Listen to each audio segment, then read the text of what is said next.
Hey guys, welcome back to the house where we talk new celebrities and hot topics. Listen, we got to go ahead and talk about Carlos King, producer, television producer to the stars. I think he just made like Hollywood Reporter's like top like 50 reality TV producers. So shout out to him. Okay, Carlos King is really out here doing his thing with the podcast, with the production company, with the television shows and whatnot. Y'all know Carlos. He is the creator and producer over there at OWN for Love and Marriage Huntsville in DC. He's also doing the Bell Collective. He's done the shows on TV One. Has been shopping around shows and movies and biopics to TV One as well. Allegedly. Has the shows on Netflix and things like that. And he's also helped produce Bravo's New Jersey Housewives as well as Atlanta and things like that, right? So, legendary reality TV producer. I feel like he should have been higher on that Hollywood Reporter list. I feel like there were people like Kris Jenner on the list. And granted, yes, Kris Jenner is a reality TV show producer, but I just feel like it's kind of different when you're like producing your family and it's really not your bread and butter. So it's just kind of like a slap in the face, you know what I mean, to like real TV producers. But listen, that's a different conversation for a different day. Okay, shout out to Mr. King. Now,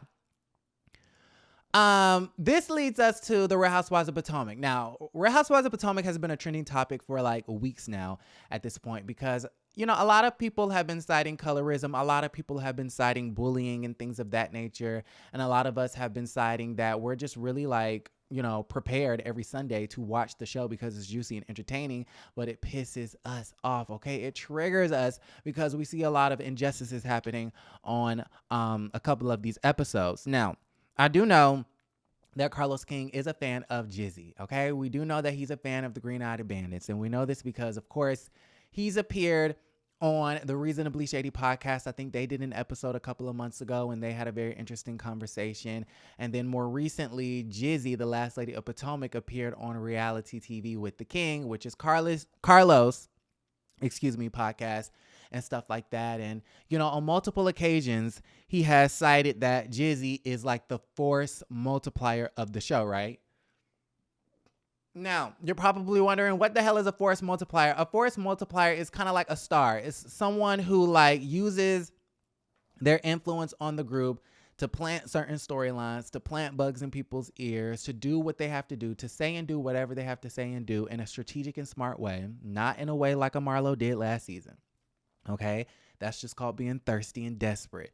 Okay? But someone like a Jizzy, someone like a Kenya, who they're very strategic about the things that they do and say because they know in a very subtle way that whatever they do and say is going to spark a scene. It's going to spark drama. It's going to spark into a storyline or an already developed storyline.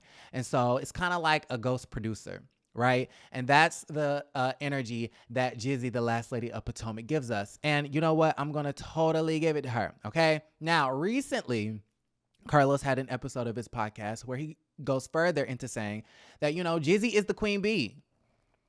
Jizzy is the star of the show. And I know months back he even included Gizelle on his top 10 greatest housewives of all time list. Okay, now I don't know how Gizelle made it onto the list and Portia did not, but that's a different conversation for a different day. I'm gonna let that go. Okay, I'm gonna let that go. How did Jizzy make the list and Portia didn't? I don't like that. That's where Karen Huger inserts herself into the chat because I do believe that there are, and this is just my humble, unbiased opinion, I do believe that there are two queens of the show. I believe, yes, Gizelle is one queen. I do believe, yes, she is one star. But I also believe, Karen Huger, the Grand Dame of Potomac. And the difference, and I've said this a couple of nights ago, the difference between, I feel like it's somebody's birthday, December 7th. That date sounds so familiar. I think the difference between Karen and Jizzy is Karen is like the angel on your shoulder and Jizzy is like the devil on your shoulder. I feel like Karen uses her influence on the group to try to spread positivity. And I believe Jizzy uses her influence on the group to try to spread negativity, which is one of the reasons why I feel like they need to shift the power dynamics, because I believe Gizelle's negativity on the group outweighs anything anybody else tries to do. But I could go on and on and on and on and on about the state of the Real Housewives of Potomac and how Gizelle is like, how Candace Dillard says, an evil person. Okay. Now, shout out to our friend DJ Richie Scott, because he basically went on to Carlos King in his podcast and they had a conversation about the Real Housewives of Potomac and got Carlos King to basically criticize one half of the Green Eyed Bandits. Yes, I was kind of shook at the situation because Carlos King actually criticized Jizzy, the last lady of Potomac, by basically saying, you know, he's disappointed because Gizelle, quote unquote, chose a good scene. Okay, if you can categorize Mia throwing a drink in Wendy's face as a good scene, he says, the Green Eyed Bandits chose having a good scene over being a good person. And I thought that was really interesting. Now, I'm going to go ahead and play this clip, and I'm going to stop in between to do some commentary because I don't want to get copyrighted. I was disappointed that Gizelle Kobe Bryant, as the queen bee of the show, did not say, okay, this is getting too far. And now, okay, like I said, he's talking about the scene with Dr. Wendy to You, Sweetie, and how Mia confronted her about the business dealings with Peter Thomas and things of that nature. And Mia was like, that's my family and whatever. Dr. Wendy to You, Sweetie said, I'm not going to notify any man that's not my husband when I'm leaving town, when I'm coming into town. I didn't even know that we were going to bar none. And I felt like that was clearly an ambush, okay? Candace was talking about an ambush. No, Mia knew about the business dealings with Peter, and I feel like that's the reason why they went to bar none. It was all set up by the producers. But listen, again, different conversation for a different day. And so Carlos is saying, yeah, they didn't really try to use their influence, Jizzy, to diffuse the situation.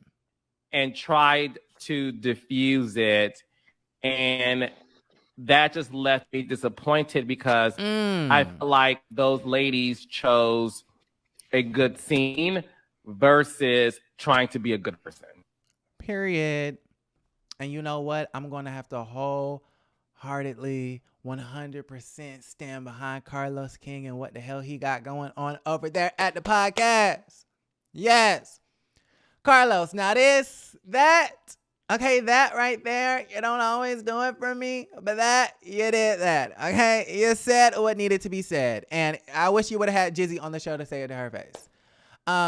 Because, you know, when I'm watching it, and y'all say I take it too seriously, I really don't, okay? I feel like it's y'all be taking my opinion too seriously. But I kind of feel as though while I was watching that scene and I was thinking about why the hell Robin and Jizzy act the way that they do, I thought about myself in that moment, and I thought, if I was in a situation where I saw someone that I just didn't fundamentally like being assaulted, and I knew that they were being assaulted for no good reason, would I then stand up in that moment and be like, okay, wait a minute, hold up now. Let's not do that. You know what I mean? Like, I would hope that I would be a good enough person to put my opinion aside of that person personally and be like, okay, you know, that person didn't deserve that. Because let's just really be honest at the situation. Can Jizzy really tell us, excuse me, with a straight face that Wendy deserved to be hit with a purse and nasty saliva margarita juice, you know, taken to the face? Did she deserve that? Absolutely not. She didn't deserve that, Jizzy. And that's all. Like, you don't have to like the girl. Okay, and this is what frustrates me about the Green Eyed Bandits and even Mia and even Charisse. You don't have to like her, but just say that what Mia did is wrong. Go into the confessional and say, you know what? As much as I can't stand Dr. Wendy to You, Sweetie, she didn't deserve that. And then that's it. And then you can go back to not liking her. I don't know, just food for thought. So y'all got to let me know how y'all feel about that situation. Shout out to DJ Richie Sky and Carlos King. I'll go ahead and link the podcast in the description box down below. And of course, JasmineBrand.com. Let me know what y'all think about the entire situation in the comments down below. Like the video, subscribe to the channel, and don't forget to create a great day.